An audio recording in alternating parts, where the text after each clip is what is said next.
ಎರಡನೇ ತರಗತಿ 11ನೇ ಮಾಡ್ತಾರೆ. ಎಲ್ಲರೂ ಓಕೆ ಎಲ್ಲ ಕಡೆನೂ ಆರ ತಂಡದ ಮಾಡ್ತಾರೆ. ಓಕೆ ಹಾಂ.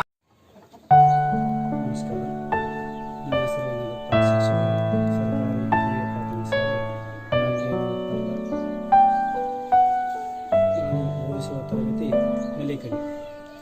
ಕೋವಿಡ್ 2019 ಪರಿಣಾಮವಾಗಿ ಸರ್ಕಾರದ ಆದೇಶದಂತೆ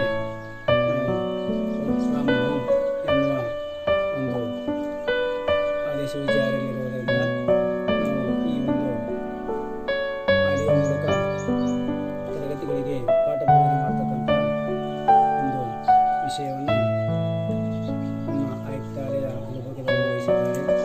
ಅವರ ಒಂದು ಆದೇಶದ ಮೇರೆಗೆ ಈ ಒಂದು ವಿಡಿಯೋವನ್ನು ನಾನು ಇವತ್ತು ಮಾಡುತ್ತಿದ್ದೇನೆ. ನಾನು ಮೊದಲು 1ನೇ ತರಗತಿಯ ವಿಷಯ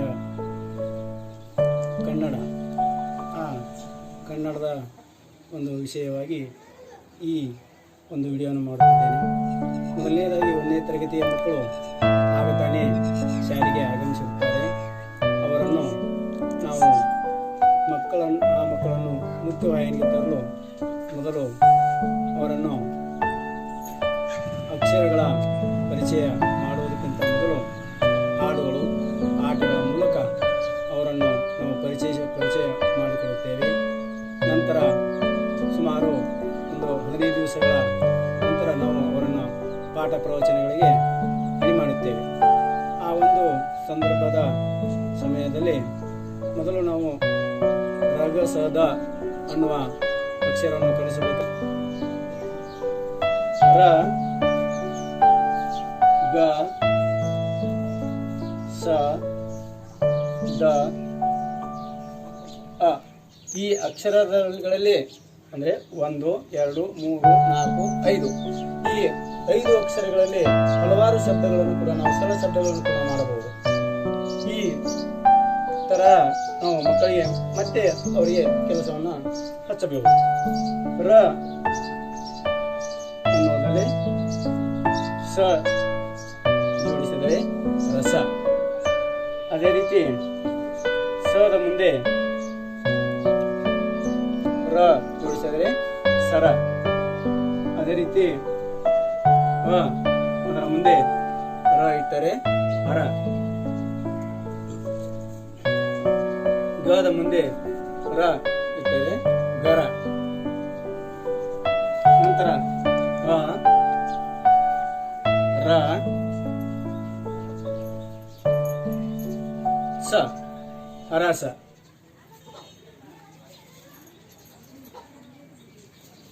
ಅದೇ ರೀತಿ ಗ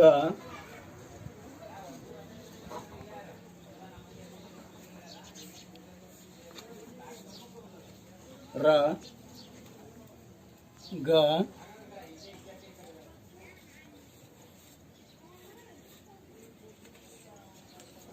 ಸ ಗರಗಸ.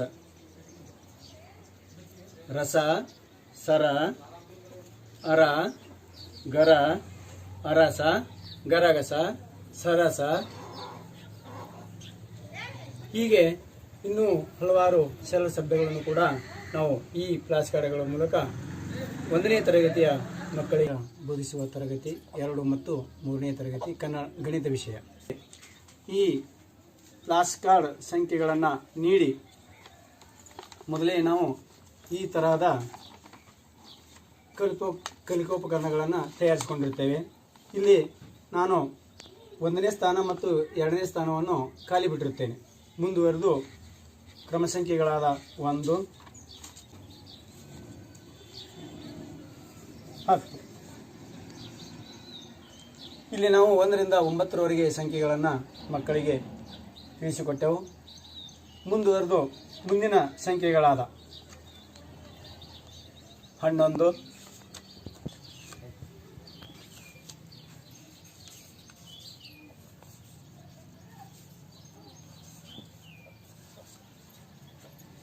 20, ನಂತರ ಕ್ರಮ ಸಂಖ್ಯೆಗಳಾಗಿರ್ತಕ್ಕಂಥ ಏನೂ ಅಲ್ಲ, ಅಂದರೆ ಸಸ್ಯಾಹಾರಿ ಆಹಾರವನ್ನು ತಿನ್ನುತ್ತದೆ, ಮಾಂಸಾಹಾರಿ ಪ್ರಾಣಿ. ಹೀಗಾಗಿ ಇದು ಮಿಶ್ರಾಹಾರಿ ಪ್ರಾಣಿ. ಆಕಳು ಕೇವಲ ಹುಲ್ಲು, ಮೇವು, ಹೊಟ್ಟು ಇದ್ರ ಹೊರತು ಮತ್ತೇನು ತಿನ್ನಲ್ಲ. ಹೀಗಾಗಿ ಇದು ಸಸ್ಯಾಹಾರಿ ಪ್ರಾಣಿ. ಅದೇ ರೀತಿ ಆಡು, ಕರಡಿ ಇವು ಸಸ್ಯಾಹಾರಿ ಪ್ರಾಣಿಗಳು. ಇನ್ನು ಮಾಂಸಾಹಾರಿ ಪ್ರಾಣಿಗಳು ಅಂದಾಗ ನಾವು ತೋಳ, ಚಿರತೆ, ಆಮೇಲೆ ಹುಲಿ, ಸಿಂಹ ಇವು ಮಾಂಸವನ್ನು ಬಿಟ್ಟು ಇನ್ಯಾವುದೇ ಆಹಾರವನ್ನು ಸೇವಿಸುವುದಿಲ್ಲ. ಹೀಗಾಗಿ ಇವು ಮಾಂಸಾಹಾರಿ ಪ್ರಾಣಿಗಳು. ಇನ್ನು ಮಿಶ್ರಾಹಾರಿ ಪ್ರಾಣಿಗಳಂದಾಗ ಮಾಂಸವನ್ನು, ಸಸ್ಯಾಹಾರವನ್ನು ಎರಡೂ ತಿಂತಕ್ಕಂಥವುಗಳನ್ನು ನಾವು ಮಿಶ್ರಾಹಾರಿ ಎನ್ನುತ್ತೇವೆ. ಉದಾಹರಣೆಗೆ ಆಗಲೇ ನಾನು ಹೇಳಿದಾಗೆ ನಾಯಿ, ಬೆಕ್ಕು, ಆಮೇಲೆ ಮನುಷ್ಯ ನಾವು ಕೂಡ ಮಿಶ್ರಾಹಾರಿ ಪ್ರಾಣಿಗಳು. ನಾವು ಸಸ್ಯದಿಂದ ಬರ್ತಕ್ಕಂಥ ಆಹಾರ ಧಾನ್ಯವನ್ನು ಊಟ ಮಾಡುತ್ತೇವೆ. ಇನ್ನು ಮಾಂಸಾಹಾರಿ ಕೋಳಿ ಆಗ್ಬೋದು, ಮಟನ್ ಆಗ್ಬೋದು, ಇವು ಮಾಂಸಾಹಾರಿ. ಅಂದರೆ ಸಸ್ಯಾಹಾರಿ ಮತ್ತು ಮಾಂಸಾಹಾರಿ ಎರಡೂ ತಿಂತಕ್ಕಂಥವುಗಳೇ ನಾವೇನು ಕರಿತೀವಿ ಮಿಶ್ರಾಹಾರಿ ಪ್ರಾಣಿಗಳು. ನಾವು ಮನುಷ್ಯರು ಕೂಡ ಮಿಶ್ರಾಹಾರಿಯಲ್ಲಿ ಬರ್ತೇವೆ. ಕೆಲವು ಮನುಷ್ಯರು ಕೇವಲ ಸಸ್ಯಾಹಾರಿಯನ್ನು ಮಾತ್ರ ಉಣ್ಣುತ್ತಾರೆ. ಅವರು ಮಿಶ್ರಾಹಾರಿಗಳಾಗುವುದು ಸಸ್ಯಾಹಾರಿ ಪ್ರಾಣಿಯ ಜಾತಿಯಲ್ಲಿ ಅವರು ಬರುತ್ತಾರೆ. ಹೀಗೆ ನಾವು ಮಕ್ಕಳಿಗೆ ಈ ಪ್ರಾಣಿಗಳ ಪರಿಚಯವನ್ನು ಹಾಗೂ ಅವು ಕಾಡು ಪ್ರಾಣಿ, ಸಾಕು ಪ್ರಾಣಿಗಳು, ಅವರ ಆಹಾರದ ವೈವಿಧ್ಯತೆ, ಅಂದರೆ ಅವು ಸಸ್ಯಾಹಾರಿ, ಮಾಂಸಾಹಾರಿ ಮತ್ತು ಮಿಶ್ರಾಹಾರಿ ಈ ರೀತಿಯಾಗಿ ನಾವು 2 ಮತ್ತು 3ನೇ ತರಗತಿಗೆ ಈ ಒಂದು ಪ್ರಾಣಿಗಳ ಒಂದು ಪರಿಚಯವನ್ನು ನಾವು ಮಾಡಿಕೊಡುತ್ತೇವೆ ಈ ಚಿತ್ರಪಟಗಳ ಮೂಲಕ ಅಂತ ಹೇಳ್ತಾ ನನ್ನ ಈ ಒಂದು ವಿಡಿಯೋವನ್ನು ಮುಗಿಸುತ್ತೇನೆ. ನಮಸ್ಕಾರ.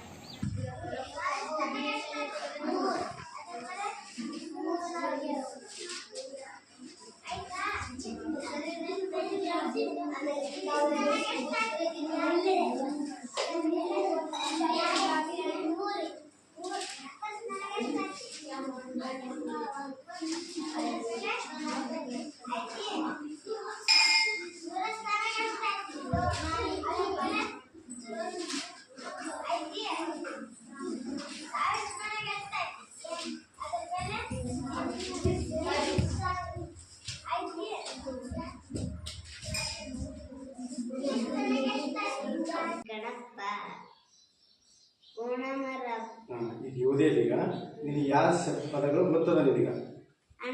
ಇವತ್ತು ಹಣ ಗೊತ್ತು, ಮತ್ತೆ ಗಣಪತಿ ಗೊತ್ತು, ಗೊತ್ತು, ಅವರ ಗೊತ್ತು, ತಂದೆ ತಾಯಿ ಪದ ಗೊತ್ತು, ಮತ್ತೆ ಊರಾಚೆ ಗೊತ್ತು, ಊರಾಚೆ ಅಂದ್ರೆ ಹೊರಗಡೆ, ಪೂಜೆ ಗೊತ್ತು, ಪೂಜೆ ಗೊತ್ತು, ನಮಸ್ಕರಿಸುತ್ತಿದ್ದಾನೆ ಗೊತ್ತು.